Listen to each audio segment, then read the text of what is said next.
물된 동산귀 시간. 이 시간 말씀에는 물된 동산교회 담임 조병선 목사님입니다. 할렐루야, 물된 동산교회 조병선 목사입니다. 평안하셨는지요? 지난주 저는 이방인의 때에 관해 여러분과 말씀을 나누었습니다. 오늘은 재림의 중조 10번째로 주님 재림 직전에 배도와 혼합주의 현상이 만연할 것에 대해 말씀을 나누려 합니다. 우리 주님은 마태복음 24장 종말장에서 너희가 사람의 미혹을 받지 않도록 주의하라. 많은 사람이 내 이름으로 와서 나는 그리스도라 하여 많은 사람을 미혹해 하리라 경고하여 주셨습니다. 그리고 다시 11절에 거짓 선지자가 많이 일어나 많은 사람을 미혹하고 불법이 아주 성할 것이다. 그 연고로 많은 사람의 사랑이 식어지리라. 여러분, 우리 주님은 지금 이런 가짜 목사들의 수가 아주 많아질 것과 그 결과 많은 사람들이 영향을 받아 사랑이 식어져 고통의 시대가 임할 것을 제시하여 주셨습니다. 그리고 이 종말을 알리는 천국복음, 즉 영원한 복음이 모든 민족에게 증거되어 온 세상에 전파되면 그제야 끝이 온다 하시고 아주 의미심장한 말씀을 연이어 주셨지요. 너희가 선지자 다니엘이 말한 바 멸망에 가증한 것이 거룩한 곳에 선 것을 보거든 그때 유대에 있는 자들은 산으로 도망할지어다. 이 말씀은 다니엘서 9장에서 70일에 관해서 제시될 때 마지막 한 일의 절반에 어떤 일이 일어날 것인가에 대한 말씀입니다. 주님은 그것이 예고된 것과 같이 이제 거룩한 성전에 멸망에 가증한 것이 서거든 그때 유대에 있는 자들은 산으로 도망하라 이렇게 말씀하셨지요. 그런데 성도 여러분, 과연 어떤 멸망에 가증한 것이 나타나기에 그런 것이 거룩한 것에 서거든 뒤도 돌아다보지 말고 산으로 도망가라 하셨는지요. 여러분, 우리 시대에 성도가 도망갈 산이 있다는 사실을 아시고 계셨는지요. 아니, 그것이 구체적으로 어디인 줄 아시는지요. 23절에 그때 사람이 너에게 보라 그리스도가 여기 있다 혹은 저기 있다 하여도 믿지 말라. 거짓 그리스도들과 거짓 선지자들의 큰 표적과 기사를 보여 할 수만 있으면 택하신 자들도 미혹할 것이다. 이런 후에 인자가 임한다. 이제 내가 너에게 다 일러주었으니 이제 때를 잘 예비하라 이렇게 경고해 주셨지요. 그런데 사도 바울 역시 데살로니가 후서 2장에서 똑같은 내용을 제시하여 주셨다는 사실입니다. 누가 어떻게 하여도 너희가 미혹되지 말라. 먼저 배도하는 일이 있고 저 불법의 사람 곧 멸망의 아들이 나타나기 전에는 재림이 이르지 아니한다. 이렇게 말씀하시면서 그 불법의 사람에 대해서 다음과 같이 설명해 주셨습니다. 그는 하나님을 대적하는 자라. 범사 일컫는 하나님이나 숭배함을 받는 자 위에 뛰어나 자존하여 자기를 높이고 하나님의 성전에 앉아 자기를 하나님이라 하느니라. 여러분, 이 불법의 사람은 자기를 하나님이라 하고 하나님을 대적하는 자라는 거지요. 이 두 말씀을 합치면 한마디로 이제 교회에 미혹하는 자들, 즉 가짜 그리스도들과 가짜 선지자들이 때를 지어 나타날 것이라는 이야기입니다. 그러니 이것처럼 교회와 성도와 목사에게 심각한 문제가 어디 있겠습니까? 하나님을 대적하고 배도하는 멸망의 아들이 하나님 성전에 앉아 자기를 하나님이라 하고 성도들을 인도해야 할 목자들이 불법을 행할 주역으로 그것도 때들이 나타나 많은 사람을 미혹하고 양떼를 오히려 환란에 넘겨주고 죽인다는 것입니다. 여러분, 이런 상황이 전개될 때 그 가운데서 자신의 신앙을 고수할 자신이 있으신지요? 이런 상황이 우리의 삶에 기다린다는 사실을 인지하고 계셨는지요? 그런데 문제는 어떻게 성도가 목자를 구별할 수 있느냐는 것입니다. 어떻게 목사 자신이 자기를 가짜다 진짜다 구별할 수 있느냐는 것입니다. 그런데 문제 중에 더 문제는 이러한 배도의 거센 물결과 혼합주의 물에서 과연 구별되고 살아남아야만 주님의 재림을 맞이할 수 있다는 사실입니다. 그런데 왜 이렇게 불법의 사람들, 악한 자들이 때를 지어 출현하는 그 원인이 무엇일까요? 여러분, 놀라지 마시기 바랍니다. 이들은 하나님께서 종말에 일부러 작정한 기간 동안 한 이래 중 후 3년 반 기간 동안 이들 불법한 자들의 세상이 되게 하셨기 때문 이제 때가 되면 그 일을 하기 위해 이들이 때들로 출현하는 것입니다. 사도 바울은 그렇게 하신 하나님의 뜻이 무엇인지 데살로니가 후서 2장 9절 10절에서 분명하게 밝혀주셨습니다. 사단의 역사를 따라 이 일은 철저히 사단이 지휘하도록 하나님께서 허용하셨다는 사실이지요. 모든 능력과 표적과 거짓 기적과 불의의 모든 속임으로 멸망하는 자들에게 임하리니 이는 저희가 진리의 사랑을 받지 아니하여 구원을 얻지 못함이니라. 이러므로 하나님의 유혹을 저희 가운데 역사하게 하사 거짓 것을 믿게 하심은 진리를 믿지 않고 불의를 좋아하는 모든 자로 심판을 받게 하려 하심이라. 성도 여러분, 이렇게 불법한 자들이 나타나서 불의의 모든 속임으로 멸망하는 자들에게 임하는 것은 구원함을 얻지 못하게 하시기 위해서, 하나님이 이들에게 유혹을 역사하사 거짓 것을 믿게 하신 것은 다 심판받게 하시기 위해서 이미 예정된 스케줄이라는 사실입니다. 그러니까 이 배도의 물결 혼합주의는 한마디로 누구를 향한 재앙인가? 말씀의 진리를 믿지 않고 불의를 좋아하는 자들. 그런데 이 불의를 좋아하는 자들이 다 이 배도의 물결에 휩쓸리는데 사실 이것은 가라지들을 다늘어 묶기 위해 불법의 사람들이 등장한 것입니다.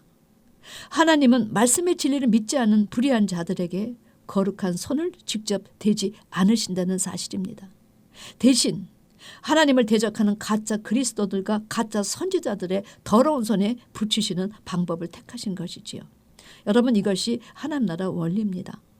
종말에 등장하는 세 단어 기억하셔야 됩니다. 용과 짐승과 거짓 선지자. 이 세 부류들이 출현해서 하는 일은 결국 가라지를 단으로 묶는데 총힘을 다할 것이 그렇게 제시된 것이지요. 사도 요한은 장래될 실상 계신 계시록 17장 17절에서 그 사실을 이렇게 기록하셨습니다. 이는 하나님이 자기 뜻대로 할 마음을 그들에게 주사 한 뜻을 이루게 하시고 저희 나라를 그 짐승에게 주게 하시되 하나님의 말씀이 응하기까지 하심이라. 여기서 제시하는 첫째, 자기 뜻대로 할 마음을 그들에게 주사해서 그들은 누구를 의미할까? 두 번째, 한 뜻을 이루게 하신다는 말씀에서 한 뜻의 의미는 무엇이며, 세 번째, 하나님 말씀이 응하기까지 해서 어떤 하나님의 말씀이 응하기까지 그들에게 하나님이 나라를 주신다는 것일까요? 여러분, 이 내용은 우리가 반드시 알아야 합니다. 왜냐하면 하나님의 뜻 안에서 반드시 성취될 말씀이기 때문입니다. 자, 그러면 첫째 해답은 그들은 계시록 13장의 바다에서 올라온 짐승과 땅에서 올라오는 짐승을 말한다는 것입니다.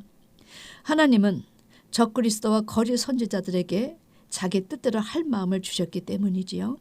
자, 두 번째는 하나님은 이 두 짐승을 통해서 하나님 밭에 가라지를 단으로 묶는 시간을 주시기로 작정하셨습니다. 그것이 작정하신 분, 그 일을 하기 위해서 한 뜻으로 이렇게 해석이 됐지요. 세 번째는 가라지 전체를 다 단으로 묶으면 불못에 쳐넣어 악의 세력은 모두 멸절하여 하나님의 말씀을 성취하는 것이 바로 응하기까지 하심이라의 의미였습니다. 하나님이 이렇게 당신의 나라를 정하신 기간까지 짐승들에게 주셔 한 뜻을 이루게 하시는데 사도 요한은 이들이 얼마큼 불법과 가증한 일을 행하였나 그 사실을 계시록 17장과 18장에 그 실상을 자세히 설명해 주셨습니다. 오늘 계시록 17장 1절에서 6절 말씀 보겠습니다. 1절, 또 일곱 대접을 가진 일곱 천사 중 하나가 와서 내게 말하여 가로되 이리 오라.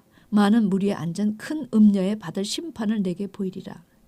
여러분, 이 많은 무리에 앉은 이 큰 음녀의 정체가 무엇입니까? 이 타락한 음녀는 이제 종말의 대환란기에 정치와 종교 통합 운동을 일으킬 짐승 정권과 야합할 그런 배도한 교회를 의미합니다. 하나님은 우상을 숭배하여 하나님을 배도한 이스라엘을 음녀로 표현하셨지요. 계시록 12장에서는 이런 배도의 물결을 큰 용이 주도했는데 그 용이 적그리스도와 거짓 선지자와 함께 하나님의 밭을 초토화하려다 하나님께 심판을 받게 되는 장면이 제시됩니다. 2절에 땅의 임금들도 그로 더불어 음행하였고 땅에 거하는 자들도 그 음행의 포도주에 취하였다 하고, 이 음녀는 세상과 벗된 교회입니다.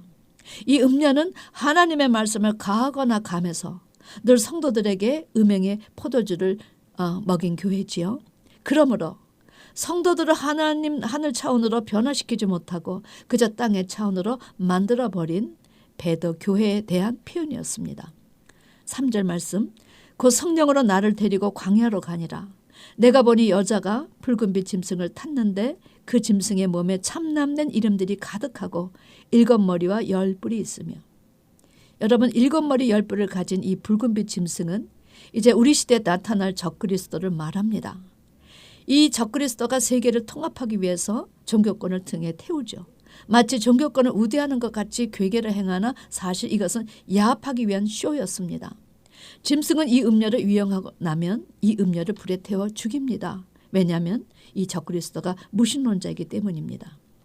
이 짐승의 몸에 참남된 이름들이 기록되어 있고 7머리와 10뿔이 있다는 것은 이 짐승이 그동안 이스라엘을 침입한 애굽, 아수르, 바벨론, 메데바사, 헬라, 로마, 그리고 이 6머리에 이어서 이제 마지막 제7째 머리인 적그리스도라는 사실을 제시한 것입니다. 10뿔은 그동안 이스라엘을 괴롭힌 왕과 이제 괴롭힐 왕이 합해서 10명이라는 사실을 제시했지요.